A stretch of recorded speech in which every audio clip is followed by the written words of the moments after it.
Before we proceed, I would request Sri Manoj Mehta to present a bouquet to Sri Abhishek Joshi, who is a member secretary of the Action Committee Against Corruption in India.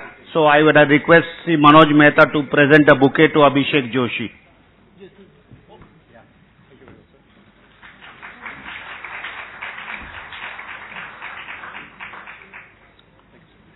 Please be seated. I would now request our PT from Navsari, Gujarat, Sri Ravin Desai, to introduce Dr. Swami.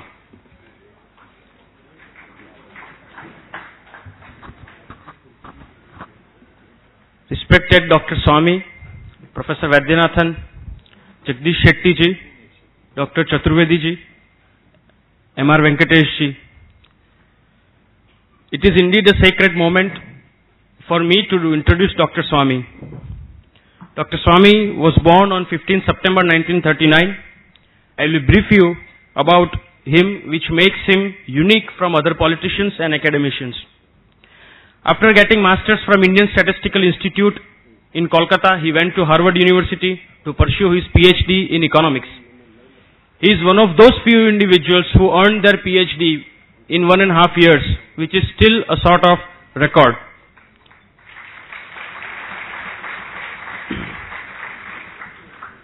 Challenging the status quo is not his current habit, but during his masters in his 20s, he challenged then director of the Indian Statistical Institute, Mahalanobis' fractal graphical analysis theory, and as usual, quashed it. Dr. Swami's paper was published in the Econometrica journal and noticed by Harvard, and Harvard then called Dr. Swami on full Rockefeller scholarship. At Harvard, Dr. Swami wrote research papers and worked with 2 Nobel laureates, Dr. Simon Kuznets and Paul Samuelson, the father of modern economics. After meeting Jayaprakash Narayan at Harvard, Dr. Swami decided to respond to the higher call and joined Indian politics. In 1971, at the age of 32, Dr. Swami published a book called Indian Economic Planning, an Alternative Approach, which was then noticed by Prime Minister Indira Gandhi. In 1976, during emergency, he was one of the most wanted, which is now even evident in the WikiLeaks cable. And he went to USA to make people aware about the emergency and death of democracy in India. When in 1976 he re-entered Parliament in a dramatic manner after an exile and again escaped, Dr. Swami became a national hero. Later on he became the Minister of Commerce and Law of India in the Chandrasekhar government and wrote the fundamental architecture of India's economical reforms, which were subsequently carried out by the Narasimha Rao and Manmohan Singh, in which government Dr. Swami became the chairman of the Commission of Labour Standards in International Trade, equivalent to the rank of a cabinet minister.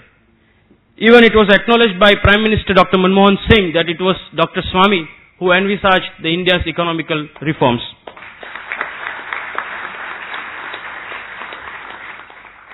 Dr. Swami knows Mandarin Chinese language very well and is considered an expert in the Chinese economics, and he has authored various books on this. He was the pioneer who initiated the opening of the Kailash Mansarovar Yatra by Chinese government in 1980s.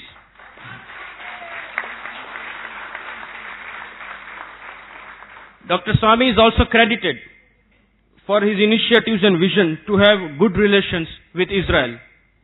Dr. Swami also fought the Rama Setu case single-handedly and won it. Now he is fighting in the Supreme Court whether Ram Setu should be declared as a heritage structure or not. The importance of this case is immense, as it will prove all Western and British theories false about India's heritage and therefore restore us as the oldest civilization in the history of mankind.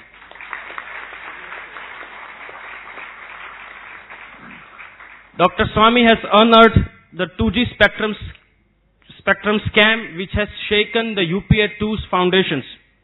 The figure of 1.76 lakh crore which Sir has discovered has in a way awakened the whole nation about corruption. As M.R. Venkatesh rightly said, using existing laws, Dr. Swami proved that corruption can be diminished. I think more status of 2G we would like to know from him only.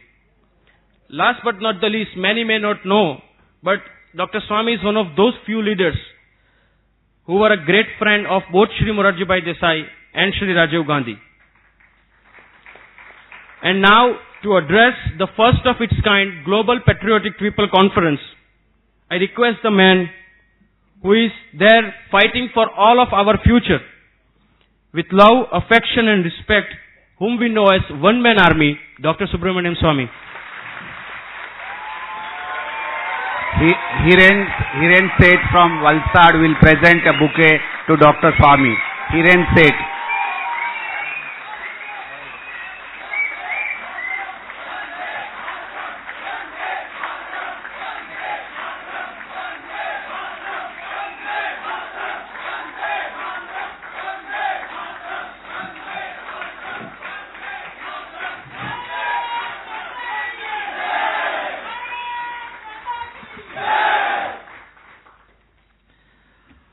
Thank you very much.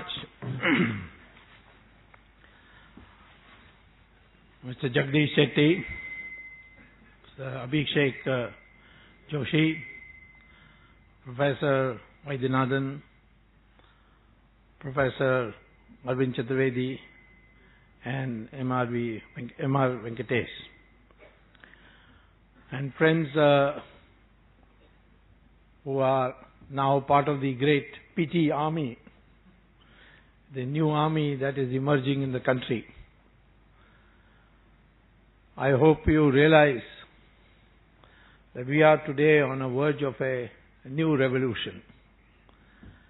A revolution based on social media, for which the vested interests have no answer. They cannot censor you. They can try to control you, but they won't succeed. And the most important part of this social media revolution is that it is gender neutral. Both women and men can participate equally. I'm very pleased to see such a large turnout of women in this audience of our PTs. I think the other important thing is that for the first time after freedom struggle, we are seeing the educated classes in revolt. For too long, the educated classes abdicated their interest in politics, created a vacuum which was filled by criminals and corrupt people. As Arvind Chaturvedi correctly pointed out, it is we who have made it possible. And now we must win back that theater of war called democracy and the battlefield which is called elections back to those who are committed to this country, nationalists and well educated. I'm supposed to speak today on the current affairs, politics and the way forward. Current affairs is an outcome of past politics. Whatever has happened in the last 60, 65 years is responsible for the current situation.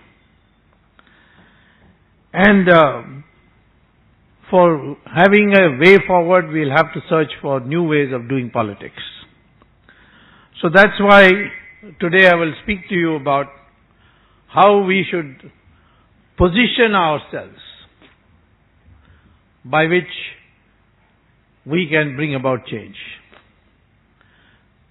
If you read the biography of all successful revolutionaries, and doesn't mean necessarily revolutionary has to be violent, someone who brings about major change. Mahatma Gandhi was a revolutionary. Vivekananda, of course, was a revolutionary visionary. The same way Jayaprakash Narayan was a revolutionary, because he brought together various opposition parties and thus made it possible for Congress party to be replaced in the center for the first time in 30 years after independence. But if you look at all the revolutionaries of India as well as abroad, you notice that the most important message that comes out of their life is that they were not worried about whether they will succeed or not. They were only positioned when the change came. And almost all revolutionaries of the view that change does not come because you are the person who brought the change. Change comes through events. And the revolutionary is one who is positioned at that time to take advantage of that change, that event. So when World War II ended, Britain won the war. Suddenly Britain began to feel apprehensive that there is an atmosphere of revolt in the country. The Navy had gone on revolt. Army men were talking openly about not taking command from the British. Even though they won the war, they felt now they will not be able to remain in India. And at that time Gandhi was present. And they could hand him the power. And that's how we achieved independence. In 1977, the event was Mrs. Gandhi declared an election. We did not bring down the emergency. The emergency was well established. And everybody was predicting to me, why you are wasting your life like this? This will never go. We poor people do not know what democracy means. And Indira Gandhi will remain for another 20 years. After that, Sanjay Gandhi will come, and after that his dog will come, but you have no place in politics. But one day Mrs. Gandhi declared an election. And because of Jayaprakash Narayan, a Janata Party was in place. And the people voted for that party.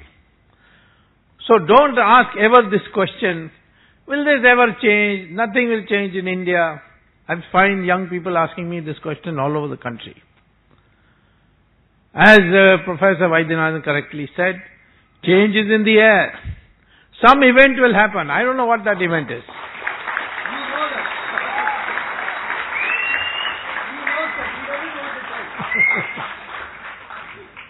Professor Vaidyanathan says, I know the event, but I'm not telling.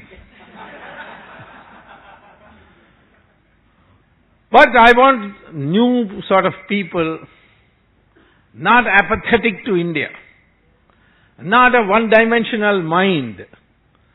That one-dimensional mind which says, I must make a good career. I was very disappointed when I went to the IIM. I don't know whether IIMB is different from IIMA. But when I addressed the students of IIMA, which is Ahmedabad, the answers everybody gave me when I asked them, why did you do all this effort of competitive exam and come here, is that we want a good job. Many times I've told you, I've tweeted also, that at Harvard, where I had students from many, many countries, I used to pose one question. Now that you are completing your degree here, you're going out in the real world, what kind of career are you going to pursue? To me, there are two kinds of careers you can pursue. One is that you take risk and try something on your own. You might become a billionaire like Microsoft chairman became. Or you may fall flat on your face and be on the streets. Or an alternative, you take a job. Every year, every month you will get your salary. Every year it will rise by 5%. And at the age of 60 you will get your provident fund. And then you buy a house and watch television for the rest of your life. Which kind of life would you prefer? And American students invariably used to ask me, what's the probability we will fall flat on our face? Then I will tell you the answer the American student used to say. But the Indian student generally would say, no, we prefer the second job. And when I asked them why, when that is guaranteed poverty, why you want such a job? Why don't you take the risky prosperity alternative? They said, because it is guaranteed, that's why we want that job. Even if it is poverty. This is the mindset that after 1947, this English curriculum has produced in the minds of our young people. It's not that we don't have talent, we have proved ourselves in so many fields. Software, many of you have proved. Today, out of this ranking of 1 to 5 of SCI, CMM for software companies, the top rank of 5, the largest number of companies in the world are Indian companies, 36 Indian companies. Even the American companies are only 15, and China has just 1. We have demonstrated in Japan through the Deming Prize for automobile ancillaries, the first prize year after year. So there are places you can see, and the Indians who are brought up in the United States, not shackled the way our children are shackled in their education, they are on top of the competitive exams in America. Now Indians are acceptable almost everywhere. And many of the things that we in our country invented, now the Americans are using. When I was a college student, we used to all snigger at the idea of yoga. Said, what is this contortion? Madness it is. Why should we be living in the past? But very soon, the Americans accepted it. Jane Fonda came on video on yoga, and soon all Indians began saying yoga is a very good thing. Now everybody is doing yoga. Same thing with Sanskrit. Today NASA has accepted Sanskrit. American government has given special grants for any college teaching Sanskrit. But if you say it in India that you must learn Sanskrit, say communal. But sooner or later, when the Americans start speaking Sanskrit, then you will see that we will also, as fashion, start learning Sanskrit. So this country has been a developed country for centuries.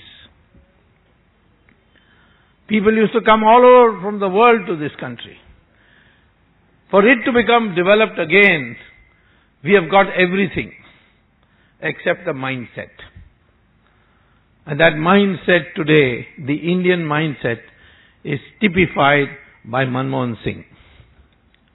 He's sitting in the most powerful office in this country, but he is not able to handle a 5th class pass Italian woman.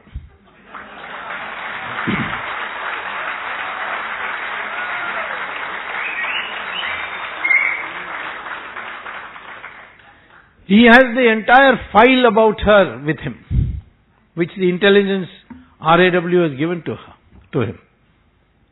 But he is frightened of her. Why? And that's why I keep repeating to you that neither numbers nor strength by itself is enough. You must have a mindset in tune with that. You may have 1,000 goats in one place, and one tiger will come. The numbers are with the goats, but they will be the one who will be running. And the single tiger will chase them for his lunch. You can go to a circus and see 5 well-fed lions inside a cage. A thin, wiry ringmaster will come inside the cage, lock the door, and order them all to climb up on the bench. All of them will climb up on the bench. Then he'll say, open your mouth. They'll open their mouth. He'll put his head inside it. Why don't these lions attack him? Why don't they bite his head off when he puts his head inside? Because the lion from its cub stage has been prepared mentally to obey this ringmaster. Same thing, in Hindi or Sanskrit we call lion a Singh. And now Manmohan Singh is a circus Singh. Brought up this way. I've known him for years. His mindset is like that, to obey. That is the mindset you should break out of. And how do we break out of it? Now, we have big problems ahead of us. Very, very big problems. Never this 10 years or nearly 10 years of UPA has put together so many problems. It's going to be difficult for us to get out of it unless we take some bold steps and have a bold outlook. In 1990, when I became minister, what had happened? There was a foreign exchange crisis. Why? Because in 1985, Rajiv Gandhi decided to liberalize imports. And after almost, 1950 to 1985, that's 35 years, industrialists, private companies could not import could not import machinery without a license. And so suddenly they got an opening. But Rajiv Gandhi made the rule that you have to raise the money abroad. And all these industrialists did the easiest thing they could do, took short-term loans. These short-term loans were due for repayment within 5 years. It's easy to get short-term loans. And so a large amount of machinery was imported into India. As a consequence, our industrial growth rate went up. It went up to 11-12% during Rajiv Gandhi's period. But by 1989, Rajiv Gandhi was out. 1989, VP Singh came to power. And then what did he do? VP Singh started distributing, writing off. And meantime, these international events took place. Gulf War, prices of oil shot up. And there was no money in the foreign exchange, in our foreign exchange reserves. And then these payments became due. We were short of $2 billion. And we had to declare bankruptcy. Default of payments would have been a big disaster. At that time, Chandrasekhar told me, "Kuch karo, nahi to hum sab marenge." I don't know what to do. I mean, where do you get $2 billion? I could go to the World Bank or to the IMF, but then they would put such stringent conditions that the communists and the left wing all would make such galata, they won't be able to get it through Parliament. But fortunately at that time, luck was there. That's why I say, if you strive, suddenly some event will take place. The American ambassador came to see me, and he said that he wanted American planes coming from Philippines to refuel in India before going on to Kuwait, where the war was going on. And I made a deal with them that we will change our policy never to allow foreign planes to land in India, foreign military planes to land in India. In times of war was the policy followed from Jawaharlal Nehru's time. We changed that, allowed American planes to land, but the deal was that they will get us $2 billion from the IMF without condition, which the Americans have the power to get done. So that changed it. And then what was considered impossible happened. All these great economists who are run away from this country, these left-wing economists like Amartya Sen used to say, this is a Hindu rate of growth, 3.5% per year. India can never grow faster than that. It was actually a Soviet model rate of growth. But because that was failing, therefore they passed it off as Hindu rate of growth.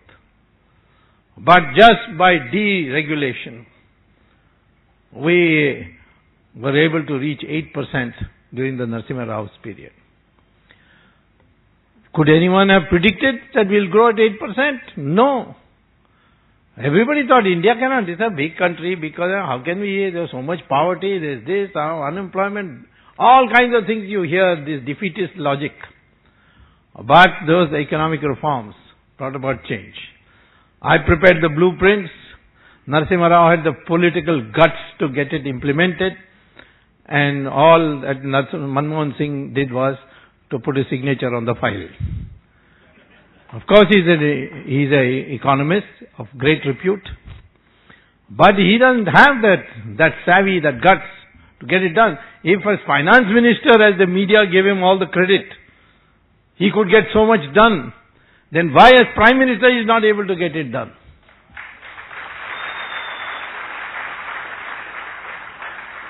If anybody has to get the largest share of the credit, it should be Narasimha Rao. And see how he was humiliated. So I am saying, therefore, first thing is your mindset. Don't think in these negative terms. These negative terms are always will produce negative vibes in your body. Think positively. And therefore you have to get some spiritual guidance which Gita will give you. That you have only your right to action. The results, Lord Krishna says, I will decide. You will get the reward for your karma. But what and where, in which form, that I will decide. So therefore you must now say, I am going to do this. I am going to change India. I am going to work in this direction. If it comes, fine, that's Lord's wish. It doesn't come, fine, but I have done my duty. That mindset you have to develop. Then only you will become a new Indian. Because today the Indian is, kuch nahi hone wala hai, nothing will happen. What didn't they tell me when I went to the court? What did you, no minister ever gone to jail. They are not going to give you permission. Congress party will fight this. But I went to court and said that the Manmohan Singh is not giving me permission to prosecute Raja. He's been sitting on my letter seeking permission for 1.5 years. All these Kapil Sibbals and all said, who is Swami? Every citizen, any citizen can write a letter and the Prime Minister take notice. Well, the Supreme Court thought otherwise and said to Mr. Manmohan Singh, file an affidavit why you didn't reply to Dr. Swami's letter and tell us why you are not giving sanction. Never in the history of India or the history of any world the Prime Minister has been directly sent a notice by the Supreme Court. Nobody would have thought this happened, but it happened. Had I not tried, you would have never known it can happen. So without trying to give up is losing the war, losing the battle before even starting the battle. Lose a battle after fighting it, no harm. But to lose a battle before even fighting it, that is what is wrong. So what is the problems that we face today? We have an economy that is heading for a crash. Let there be no doubt about it. And that crash is particularly sharp in two areas which can engulf the whole economy. One is we have a fiscal deficit, in our budget, central government budget, which is now reached, center and states combined, to more than 12%. That is called the Latin American rate. Because the Latin Americans frequently have financial crises because of this factor. Our budget is not balanced and the deficit has now reached this stage. The deficit is covered by making the Indian government-owned banks to part with loans. And they have to give it because it's an Indian-owned bank, which means that private sector will not get enough money. That much money that you take away cannot go for private investment. So that money is taken and it is not invested by the government of India. It is used for revenue expenditure, which means it is not going to produce growth. But the problem is that today if you get 1 rupee more of loan from the bank by the government, then you have to pay back 97 paisa as previous return of the previous loan and with interest. It's called amortization. So only 3 paisa is the gap. In another 2 years, it will become more than 1 rupee. You borrow 1 rupee, you have to pay back more 1 rupee. That's called a debt trap. How are you going to get out of it? By pruning the government expenditure. Easier said than done. What will you prune? Politically, tell me, can I prune subsidies? No. Can I prune defense expenditure? No. Can I prune police expenditure? No. Can I prune interest payments on past loans? No. Can I prune government salaries and pension payments, provident fund payments? No. If you add up all the things that you cannot prune, it works out to be 99% of the budget expenditure. So you can't prune. So where is it going to come from?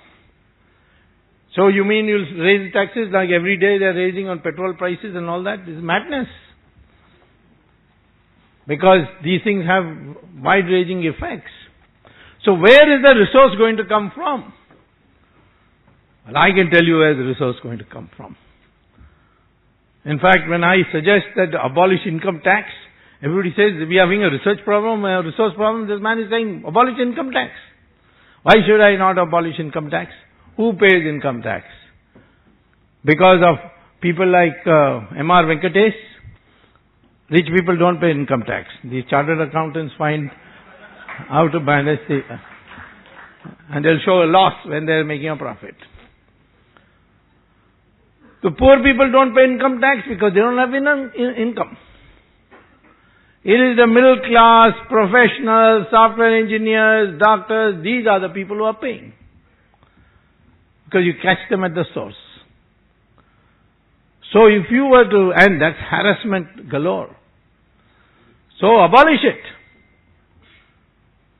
And there will be liberation. The people, middle class particularly, and their wives. I don't know whether your wife agrees with your sentiment that women are superior to men in India.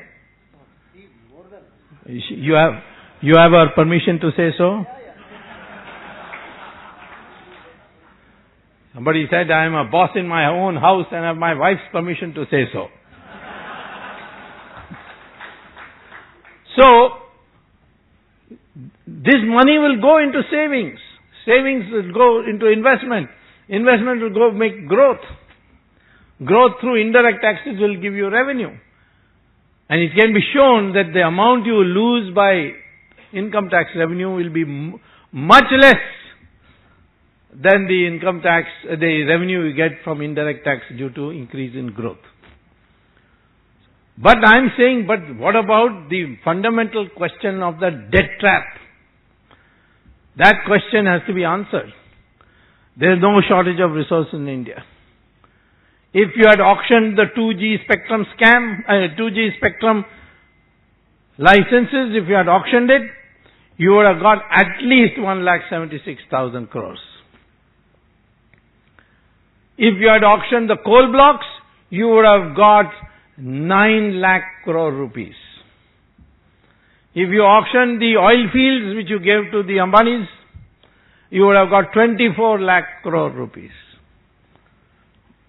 What is the total tax bill of India?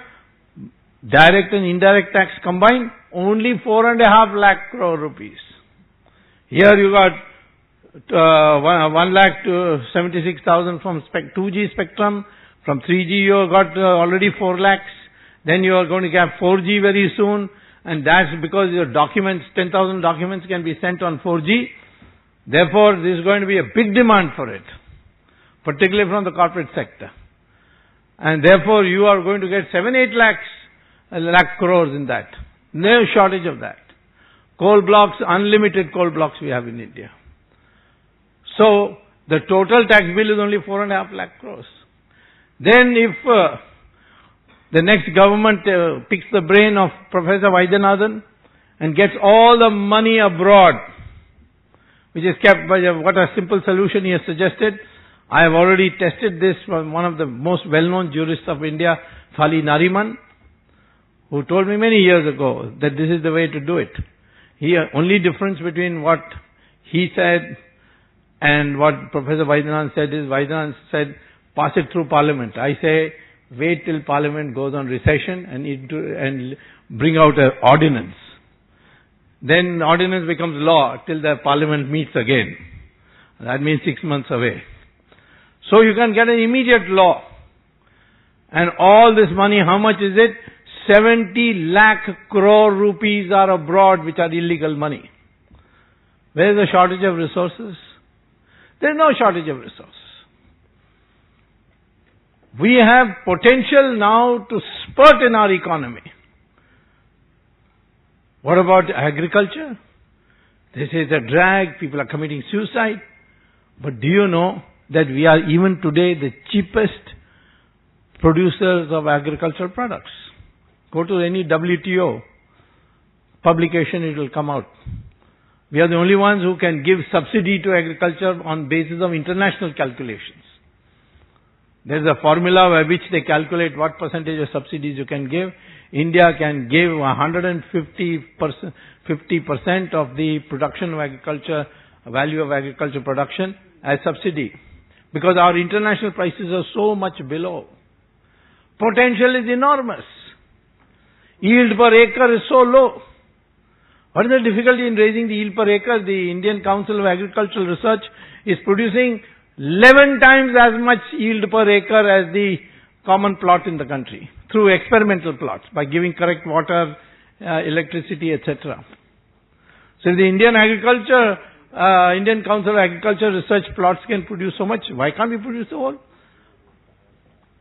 The sand dunes of Egypt produce 3 times as much cotton per acre as India does. The fertile lands of India does. I give an example very often. We have 150 million cows which produce 200 liters per year on the average. One Israeli cow on the average produces 11,000 liters per year. Imagine if 150 million cows started producing 11,000 liters per year, how much milk we will have. Where will you put that milk? Export it. Because the price of milk is 9 times more in Europe than in India. So you export it. Well, you can't export it because the WTO, the subsidies which the Europeans give make it impossible for you to compete. So to remove that subsidies, you'll have to argue in the WTO because WTO says you cannot put these subsidies. So you have to argue, you have to make deals, you have to get it done. But there's no focus.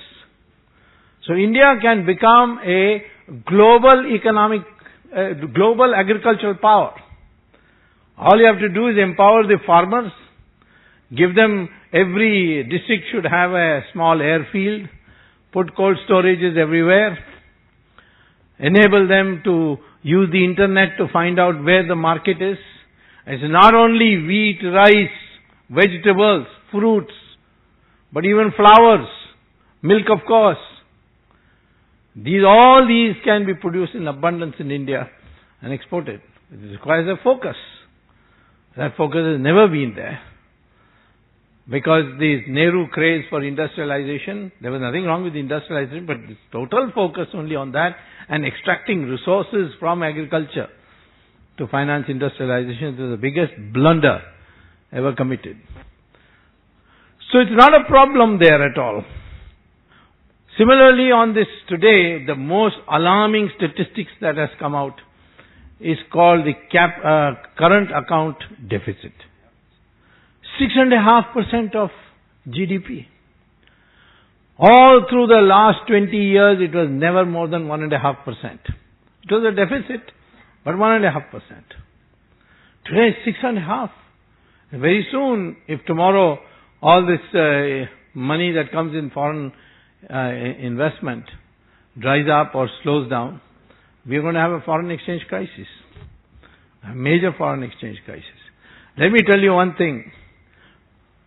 Financial system is the most important part of your economic system. And no country has been able to make sustained progress unless the financial system is good.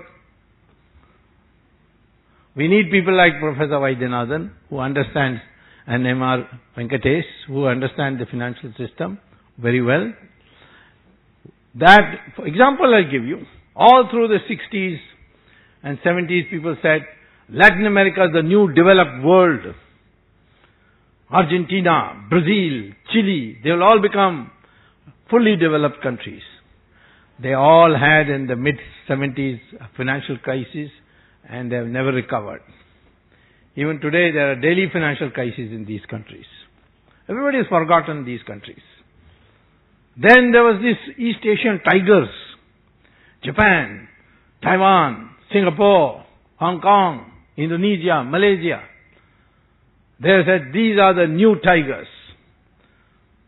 World Bank even wrote a book, East Asia Miracle, in 1995. In 1997, these countries had a financial crisis. Japan collapsed. And even today, Japan has not got up. There's no Japan. Where's the Japan growth story today? Of course, the World Bank had to write another volume immediately. East Asia Miracle Reconsidered. Volume 2. The economist who was my classmate who got the Nobel Prize was a man called Stiglitz. He wrote the first volume, he had to write the second volume also. But I could never meet him again, otherwise I would have asked him what happened. Now, there are examples all over the world. What happened to the American? The American system would not have collapsed but for these derivatives. Where they've made it possible, see, the collapse of the American system, please understand how fragile our financial system is. The banks used to give loans for buying or building houses to residents, US citizens. Now one day these wise guys from Harvard Business School devised a financial derivative with which they went to the bank and said, listen, you have given so much money to build a house. And so this much money of yours is frozen. You will get it back in installments, that is true. So we propose that with a 10% discount, we will give you this money which you have given to that householder and that person to buy or build a house. And we will collect the installments from him. So the bank was very pleased. Suddenly they got their money back, minus 10%. And these people then went with that to collect their installments. And they got 10% value for it. So they also made money. It's like this Lehman Brothers, Fannie Mae, all these are the companies who are doing it. So the bank now with the money said, well, why not give another loan? So they gave another loan to another person to build another house. Immediately they came back, 10% discount. We give you the money and take it. Like that, the thing started snowballing and there was a household boom. But the number of people who are in a high income bracket who could pay back the installments started reducing because you are covering them. So finally the banks decided they'd become greedy. So they decided to give to people whose income was not very high. That was called subprime loan. That's why it was called subprime loan. And they gave it.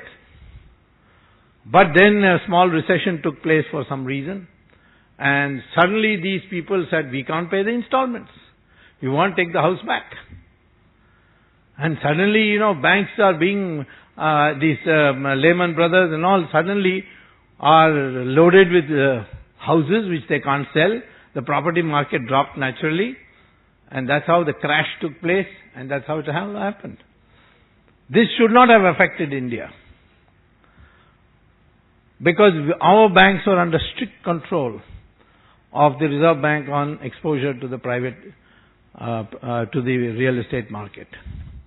But our problem was this participatory note, which for the first time I see M.R. Venkatesh didn't mention. The Chidambaram Sonia Gandhi instrument for looting India. I've said it so many times in so many PT conferences. You know what participatory notes are. These participatory notes have brought billions of dollars into India. In September 2008, $61 billion left our country because participatory notes brought money and the condition was they can take it out anytime they want. So it was short run. It was called hot money or portfolio investment. So that went out. As a consequence, the stock market collapsed. And that's how we got our economic crisis. Otherwise, had the participatory note not been there, there would have been no economic crisis. So today we have this problem. We have a current account. Now where are you going to make up? Well, you have to find new ways of exporting. It can be found. Today China is importing, China's so-called export miracle is nothing but importing semi-processed goods from Japan, Taiwan and others. Take this Lenovo. Lenovo is written made in China, but it is not made in China. It is made in Taiwan. And it comes in semi-processed state, then they put the box over it, the glass over it, the buttons on it, and then put a chap made in China. And that is called value adding. Now then they export it to America and Europe. Why can't Taiwan directly export? Because their labor is expensive. So therefore they want to save on labor costs, so they are sending it to China. So China imports from East Asia semi-processed goods, adds value and then exports it to Europe and United States. They get a huge balance of trade surplus with the West and Europe, that is Europe and America, and a smaller deficit with East Asia for importing. But that deficit is covered up by the surplus. So China has built up a huge foreign exchange surplus. So what India can do? Should have done it already. They should have gone to these East Asian countries and say, we are a democratic country. You're sending it there. Or you should have told the Americans, because these are all American chamcha countries. You see, should have told the Americans, you see, you want to be friends with us, then please ask these countries to send some part of that trade to us. But the Japanese, the Taiwanese, what do they say? Hey, India is full of hassle. In China, they take a bribe at the top level, but then after that everything works smoothly. Here in India, everybody has to be paid. Octroi you have to pay. Electricity connection you have to pay. Land allotment you have to pay. It's a harassing thing. We don't like hassles. Remove your hassles. Make your road without potholes. Make the turning around of a ship from 7 days that you are using, you require today, to 7 hours like in Singapore. Singapore does it even less. So then we will come. So here you want to export. This is the way. What is there in building roads? There's nothing.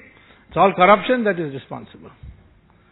So therefore, if you get your act together on this, you can export in a big way, and you will ruin the Chinese economy on top of that. Because China has no domestic production worth the name. Whatever you see, razzle dazzle or China is not indigenous. We are more indigenous. Our manufacturing sector is much more Indian than the manufacturing sector of China being Chinese. But we don't realize our potential. So therefore, here again I'm saying, we are on the verge of, we can bring about an economic revolution, provided we follow the right policies. Like in 1990, we were in such a miserable condition, people thought we are done for. We are going to become a colony of the IMF, World Bank. Go and read the paper cuttings of that time. And overnight we became a miracle.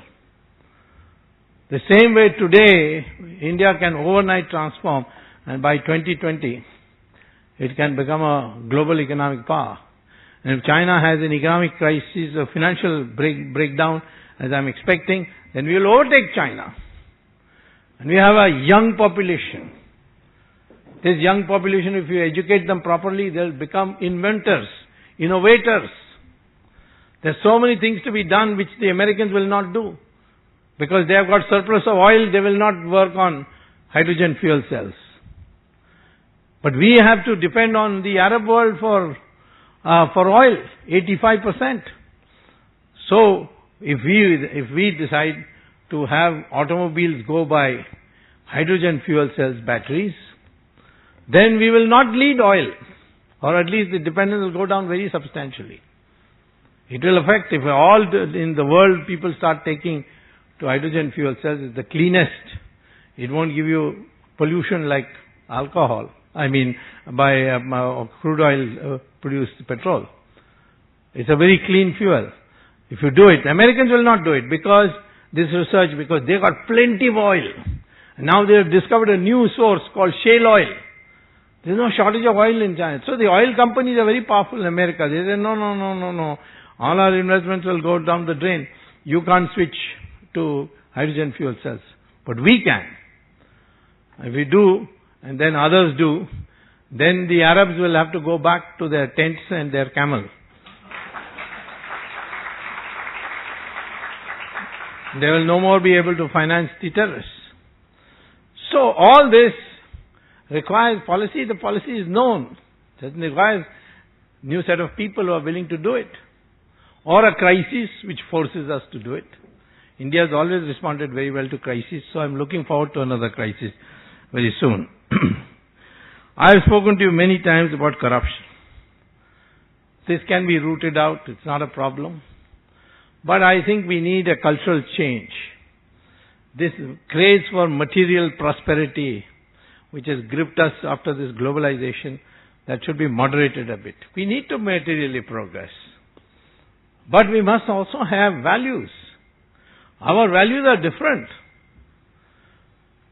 In America, a leader has to be the most well-dressed person. Suit, boot, tie, shining shoes. But in our country, Mahatma Gandhi just had a langoti and everybody followed him. Because we don't look upon people high up in society as people who must be necessarily well-dressed. Our sadhus have got only Bhagwa. Sri Ravi Shankar, Ramdev, Swami Dayananda Saraswati. See all these sadhus, very simply dressed. But see their Pope, how well-dressed he is.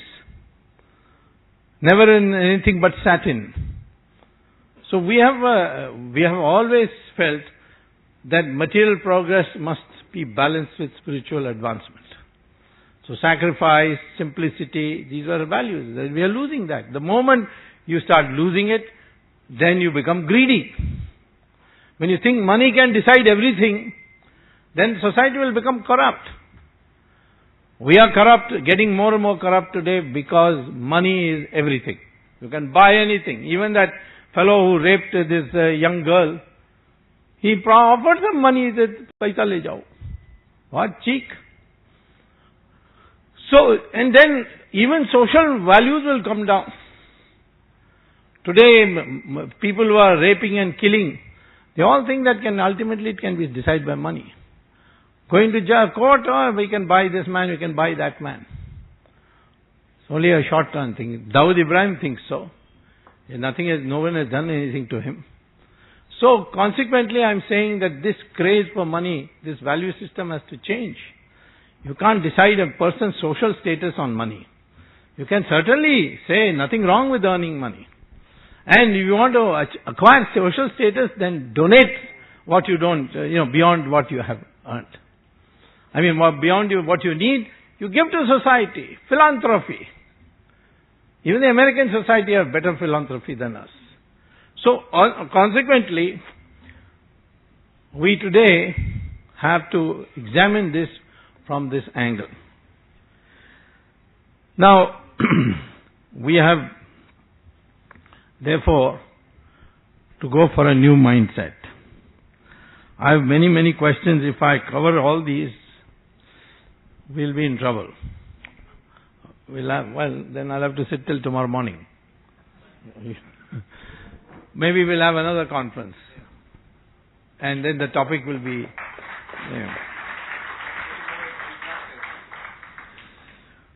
We are faced with a major national security threat. Our neighbor Pakistan is soon going to the grip of Taliban. I've been warning this for the last 3 years consistently. See, Pakistan is essentially controlled by the army. The army has divided Pakistan into 7 parts. They're called, and each is headed by a general called a corps commander. If these 7 people meet, that's the end. How did Musharraf come to power when Nawaz Sharif was Prime Minister? These 7 corps commanders met, and then one brigadier went with a lock and key, and he put a lock on the Supreme Court, put a lock on the Parliament of Pakistan, and a lock on Nawaz Sharif's house also. Told him, stay inside. And called Musharraf and gave him the oath of office. He became martial law administrator. The impact of Taliban on the army started growing from the captain level several years ago. Now the captain has become lieutenant colonel to colonel to brigadier, and now a few have come to be major general. In another year or 2, they will be generals. There will be corps commanders. They will take over. Then we will have a war. Because Taliban has made it very clear. India is an incomplete chapter of Islamic history. When I speak about this, people think I'm anti-Muslim. I'm not anti-Muslim. Why should I be anti-Muslim? Those Muslims in India who identify with India, they are as much my brothers and sisters. Their DNA is the same. I'm ready to test it.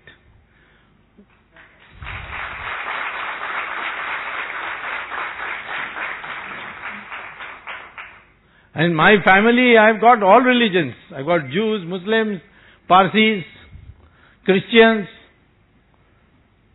Is there anything left? No. Jews also there.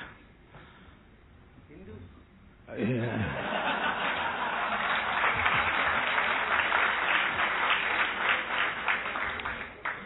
Well, you have a daughter and I have a son, then we can think of something. So the question is not religion. The question is question of cultural values. Hindus anyway accept that all religions lead to God. So we cannot be against Islam because you pray to Allah. We cannot be against Christians because you pray to Christ and the Lord. But at the same time, we want to make sure that the history of this country, which is a long, long history, is not subverted. Islam went to Iran and completely made it 100% Muslim within 15 years. Went to Mesopotamia and Babylon, which is now Iraq, in 17 years 100% Muslim. Then went to Egypt and made Egypt in 21 years 100% Muslim. Christians went to Europe, in 50 years they made it 100% Christian. Here 800 years of Islamic rule, 200 years of Christian rule, we are still 83% Hindu.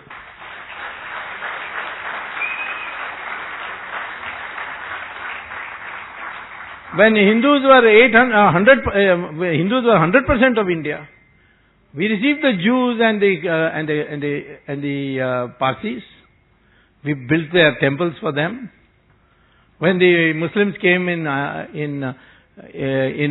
Kerala, they were got them married, and we called them Mapillai, which is in English called Mopla. But we have found that when the Muslim population in any area becomes 100% or 75%, overwhelming majority, their approach to minorities is different than from Hindus towards minorities. In Saudi Arabia, I cannot build a temple. We got how many? 2 million Indians, Hindus there, Hindus and Muslims, but they will not allow you to build a temple. They will not allow you to celebrate Diwali. They will not allow you to do Satyanarayan Puja inside your house. They will not even allow you to carry Ramchandraji's photograph in your pocket. That's their law. I don't grudge it. If Saudi Arabia is another country, if they want this law, they can have. But in India, we also find in Kashmir. What is the fault of the Kashmiri Pandits? Why have they been driven out? Because I can read out. I've got the statements of 1990 made by Hizbul Mujahideen and Jamaat-e-Islami. All these statements where they have said, we want Kashmir to go according to Islamic laws and the Shariat. And if any minority wants to live here, they must abide by Islamic laws. That is their mindset. That's very clear. It is this Hindu whose mind is very confused. You see, I am all for secularism if I could understand what that means. Maybe you can ask Professor Vaidyanathan to explain. But the fact is, if it means treating all religions as equal, that is fundamental part of Hinduism. So I have in my party Muslims who have known me for years and years. They have never left me. They understand me. But this is what I am propagating is so dangerous for the mullahs and the extremists that they want to make out that I am anti-Muslim. And this so-called liberal left wing, they are also afraid this fellow will confuse the Muslim and he'll make them all one. In fact, Iqbal used to call India Sare Jahan se Achha Hindustan Hamara. So, this Hindu-Muslim unity based on a mutual trust and mutual understanding is something they are afraid of. In Saudi Arabia, the ambassador recently met me. They invited me to come to Saudi Arabia. I don't know whether I should go. Maybe I can recommend Professor Vaidyanathan to go to Saudi Arabia. Then they need to learn some laws of finance, so maybe for you to go.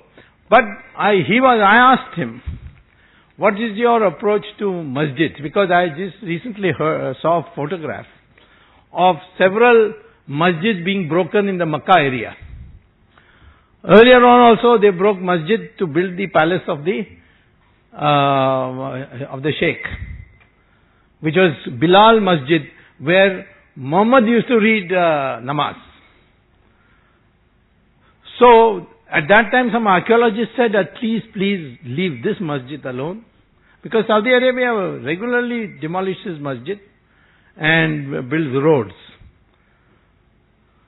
So I asked him, he said yes, because masjid is a place where you read namaz.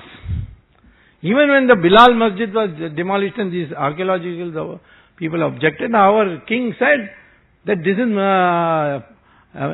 what is called in Hindi as Murti Puja. So what if Muhammad read namaz there? It doesn't make it a sacred place. Masjid is a place to read namaz. You can read namaz anywhere.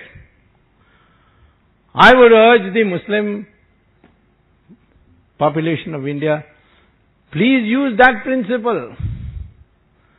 And that principle must be applied to Ayodhya.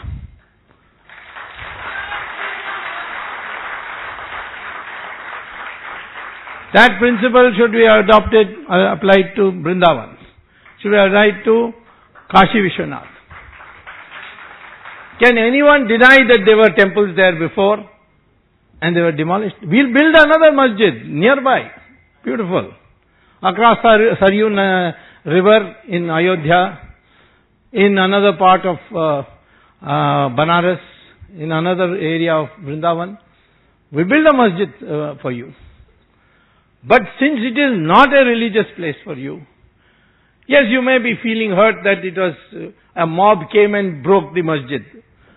Some people took their law into their own hands. But if a government decides, and this is what the judgment on Ayodhya by the constitutional bench of the Supreme Court said, that only thing we are objecting to is the unauthorized demolition of Babri Masjid.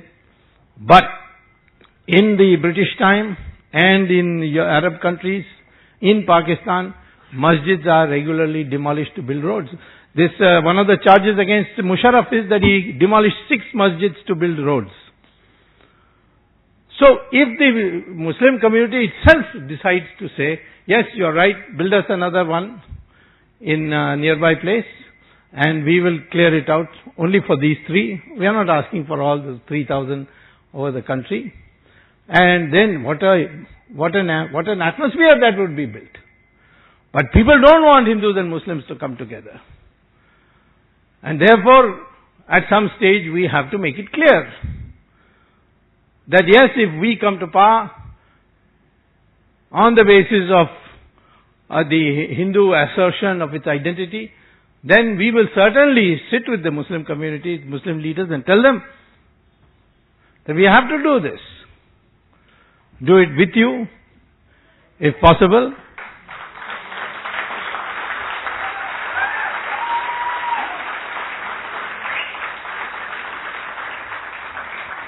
Do it with you if possible, without you if necessary, in spite of you if it becomes absolutely essential.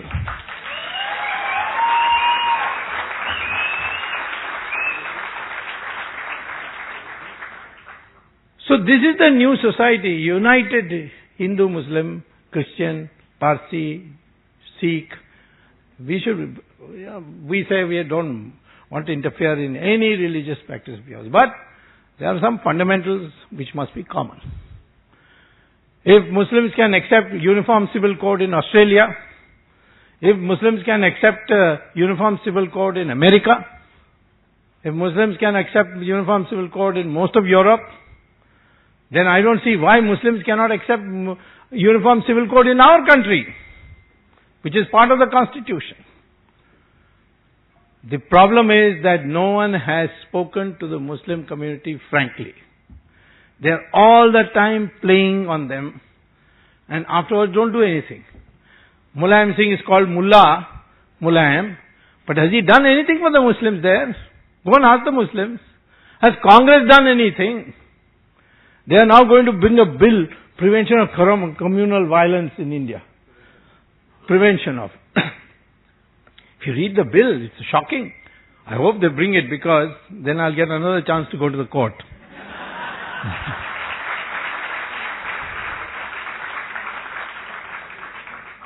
It says that if any Muslim complains that a communal riot has been engineered by a Hindu without investigation, that Hindu will be arrested and put in jail immediately. Normally, today, if some Muslim goes and complains, there will be an FIR, then there will be an investigation, then only the decision will be taken.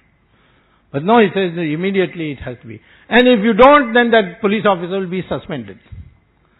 This is all brainchild of Sonia Gandhi. It's the only bill that Sonia Gandhi has directly introduced in Parliament through the NAC. I don't know what legality there is on that, because only the Law Ministry can introduce a bill. But today we have a NAC introduced bill, which they want to bring this week. We like to see. I hope she brings it. Because they do these foolishness, they will only create more Hindu consciousness in the country. Sonia Gandhi is up to no good, I can tell you. Her time is limited. Of course, all our time is limited, but in her case, the doctors have limited the time. In your case, my case, God has limited the time.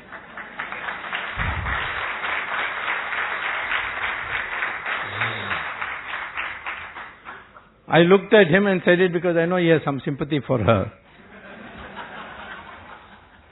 Because he says that I'm the only one concerned about her health. In the whole country? Yeah, in the whole country. And you were saying it as a criticism that I'm the only one, or you want more people to also be concerned about her health?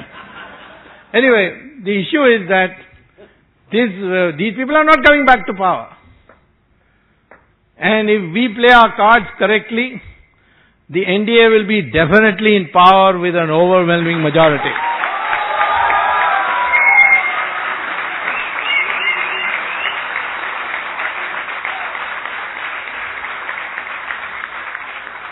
That is what Professor Vaidyanathan means by change in the air. On that I have no doubt. I used to have the same view during the emergency because I was moving underground. I was in touch with the people.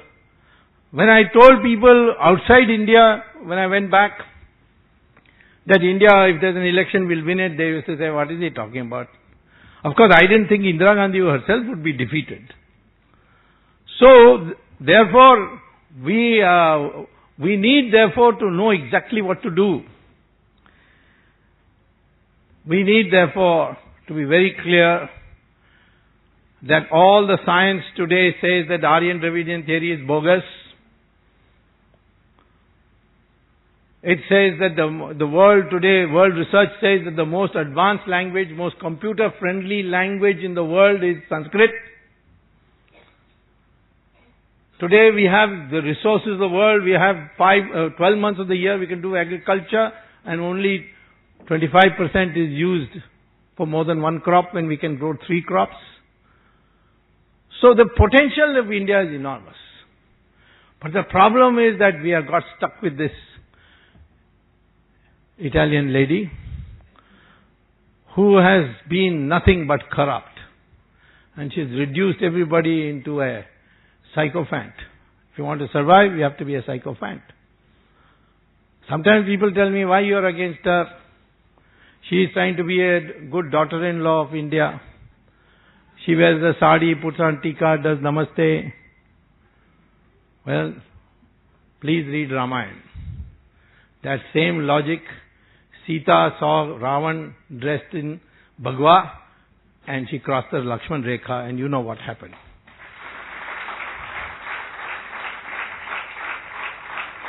You can't be fooled by foreigners wearing your dress or doing this drama. So, of course, there is no possibility of now they are ever coming to power. That son of hers is a big Buddhu, so he has no chance.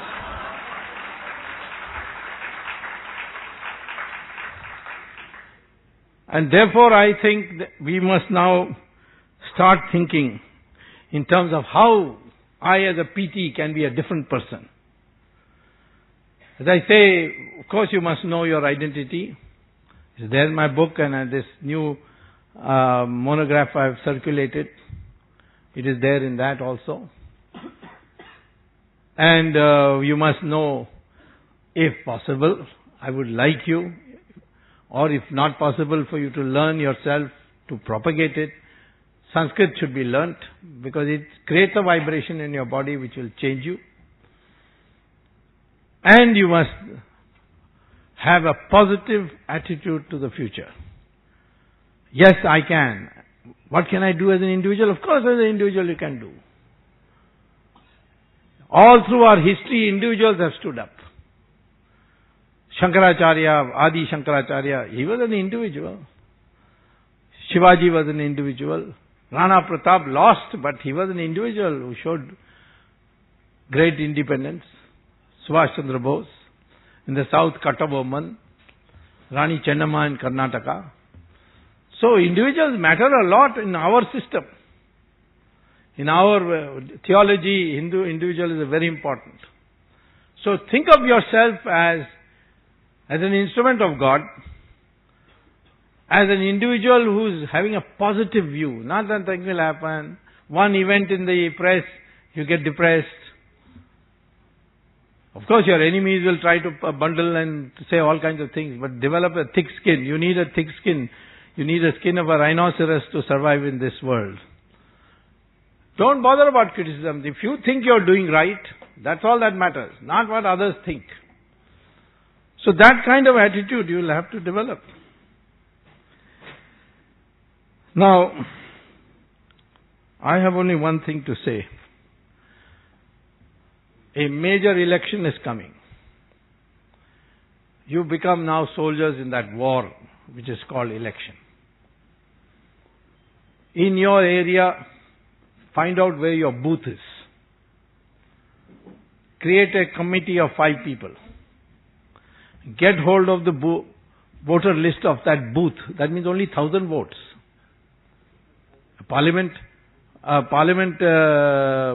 election has usually about 15 lakh votes. And there are about 1500 booths, which means each booth has 1000 votes. That 1000 votes, find out who's there, who's not there. So that in the booth, when the party you want to win, you either sit as their agent or you assist that party to tell you who are the impersonators. Now it will be very difficult to use the electronic voting machine because I have won that battle in the Supreme Court.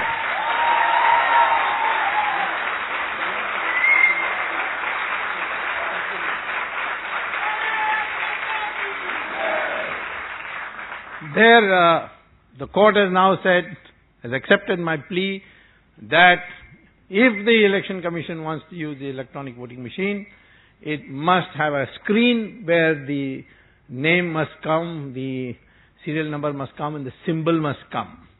And then a voter slip must come out, which you see, and it drops into a box just attached to that machine. The Election Commission has agreed to do it.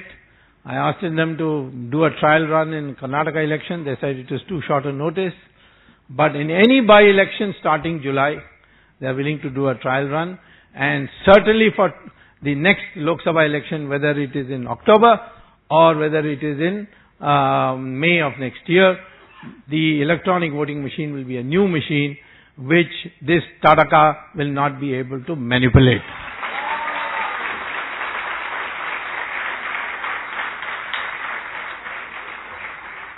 I also recommend, see, in Hinduism there is no law. There is no law which says you can't do this, you can't do that. But the Hindus generally say that if you do like this, then this will happen. If you want your mind to be free of vibrations, disturbances, you want your mind to be steady, then it says be a vegetarian. But it doesn't say being non-vegetarian is bad. If you are non-vegetarian, then you will have tamas nature. But if you want a nature where you can meditate, then you have to be a vegetarian. The choice is yours. But I would certainly strongly recommend to all of you, don't touch alcohol. Like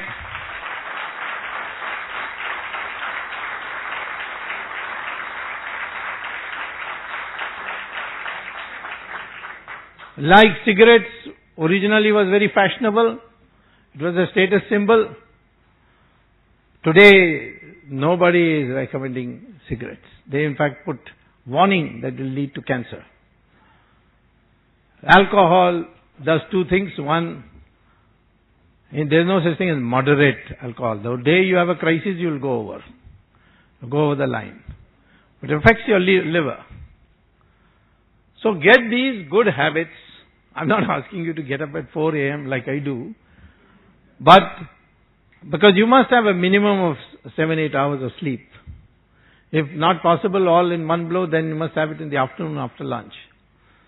But if you want to be a different person, a different Indian, then your value systems will have to undergo change.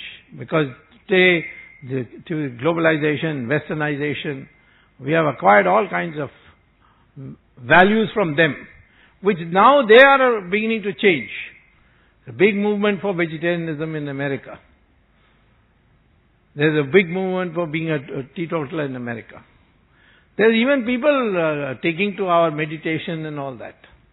But I want us to learn from ourselves and be a new Indian. Self-confident, not depressed by failures. Every failure should make you committed to try again. If you want to learn from Muhammad Ghori. He lost 16 times. On the 17th time he came and established his religion here. So don't give up on anything. Be clear on your goals and follow it with determination and be the renaissance of India, which is coming in the next few years. Thank you very much.